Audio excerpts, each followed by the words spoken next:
Which brings me to a few thoughts about time going by and things changing. I'm well over 60. My Medicare card just came, so I'm officially elderly.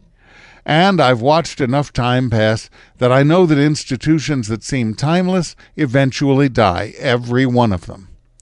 We've all heard endless laments about the long-vanished world of the old-time carnival and sideshow. Wasn't it wonderful? How sad that it's gone forever.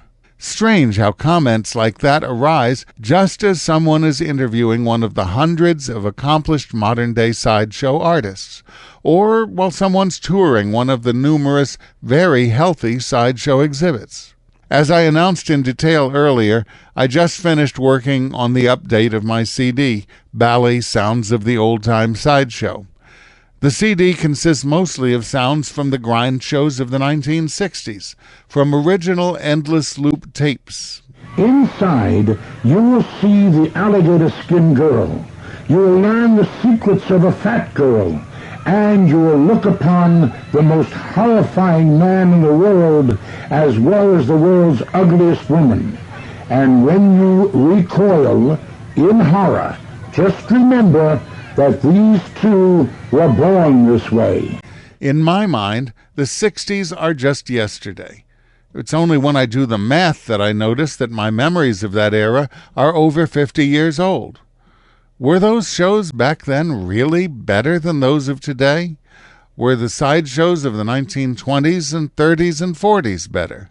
Certainly they were gritty, raw, someplace to see a two-headed baby in a jar, or watch a man bite the head off a chicken if that's what you really wanted. But sideshow exhibits and acts today are gritty in their own way, and they're a long way from gone. They're thriving in new environments, since clearly Sawdust Carnival lots are not numerous enough to contain all the great sideshow acts out there. Everything you could see then, you can see today, at a bar, or a fair, or even on the street corner. And two-headed babies and geeks and things far odder and grittier you can see today on YouTube. If you disagree, I can point you to some material much too strong to embed on the podcast page. And like the freaks at the old-time sideshow, you'll come away wishing you could unsee what you tried so hard to see. Other things I remember from my youth through the golden haze of nostalgia. Most of the time, I end up thinking, I've been wanting to see that again for years, and now that I have, gosh, that sucks. It's not nearly as good as I remember. I want my fond memory back. I remember a childhood visit to Hershey Amusement Park, way back before it was the homogenized, same as any other theme park, Hershey Park. I remember it as a wonderland of whitewashed wood and plaster, the rides delightfully and frighteningly handmade, the funhouse just the way I like it, a dark wooden cavern smelling of creosote and axle grease and electric motors. But what would I think of it if I could go there now? I can't, and it's probably better that I don't. I'll enjoy my memories. Even memories from much more recent times too often prove superior to reality. I was all set up to enjoy the continuing output of a musical group I'd never heard of until just a few months ago, name of Three Blind Mice. You'll hear them in a minute at the end of this segment. But closer inspection showed that they had disbanded a few years ago.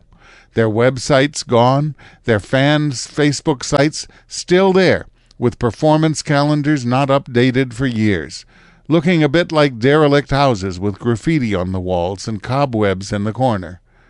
These days, when I see little kids, I miss my babies. I miss my little kids, both my own offspring and the ones at whose birthdays and picnics I entertained for 26 years.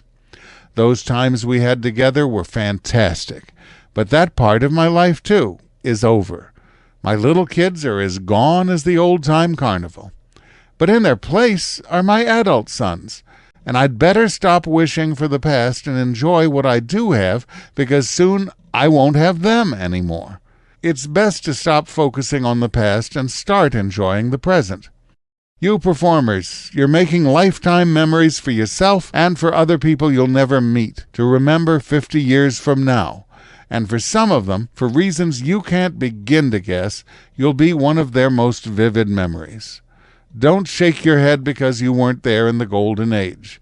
It's a rule. Wherever you go, the Golden Age always ended 2 years before you got there. I hear that a lot, but the real Golden Age is now as much as any time in the past. I've heard some old-time performers remarking that today's performers are often far better showmen than some of the legends. So enjoy the memories and make some new ones for yourself and for other people today.